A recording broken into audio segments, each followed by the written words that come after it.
Okay, be honest with me for a second. Have you ever totally exhausted yourself just trying to get that perfect, Instagram-worthy photo of your kids in their matching pajamas?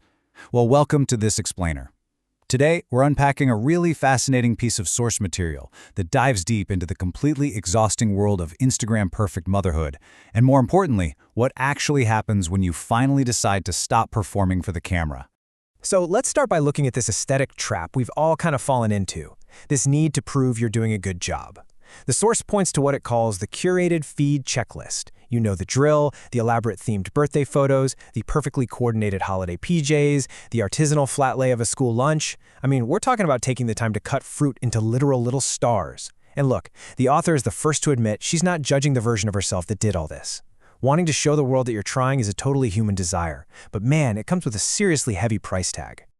Which brings us right into Section 1, the curated feed illusion. The source brilliantly illustrates just how much hustle goes into this performative parenting. It usually goes like this. Step 1, you get an idea in your head for the perfect photo. Step 2, you literally force your kid to change his shirt 3 times simply because the shade of blue clashed with your grid aesthetic. And step 3, you end up prioritizing framing that shot over actually living in the moment. Suddenly, a random Tuesday morning has completely morphed into a highly stressful fashion photo shoot. Let's move on to Section 2, the hidden cost of content. All of that constant hustling leads to a really profound emotional cost. There's this moment in the source material that hits like an absolute gut punch.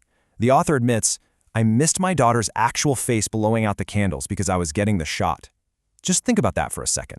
You're physically in the room, but you're completely missing this beautiful, fleeting memory because you're stuck behind a screen. You're capturing it for an audience instead of actually experiencing it for yourself.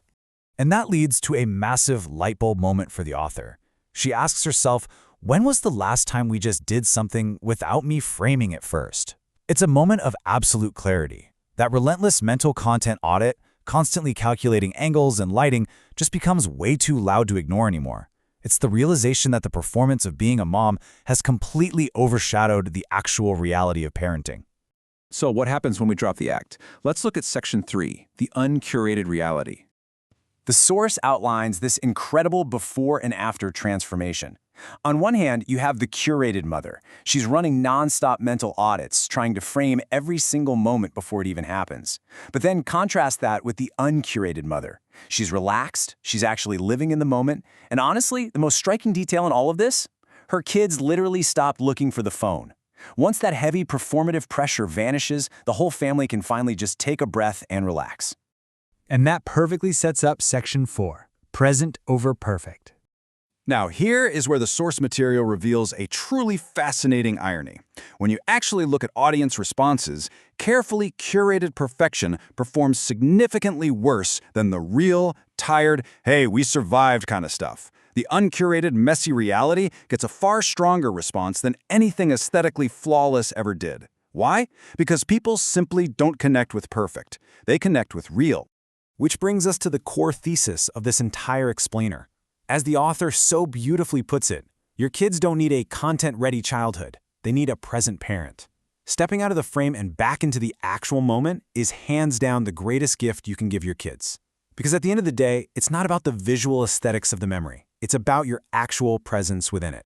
It is such a powerful reminder that you already are a present parent, even on those chaotic days that don't look anywhere close to being worth posting. The source explicitly encourages us to just let the background be real. Let there be clutter on the table. Let there be dishes piled up in the sink. Because your authentic, unfiltered presence is the only content that actually matters to your kids. So I'm going to leave you with this final, somewhat provocative thought to chew on. Are you living for the frame or are you living for the moment? Seriously, think about that the next time you find yourself automatically reaching for your phone during a special family moment. Are you capturing it to show other people, or are you actually in it with them? Thanks so much for joining me for this explainer, and I really hope this sparks some amazing, totally uncurated moments for you and your family.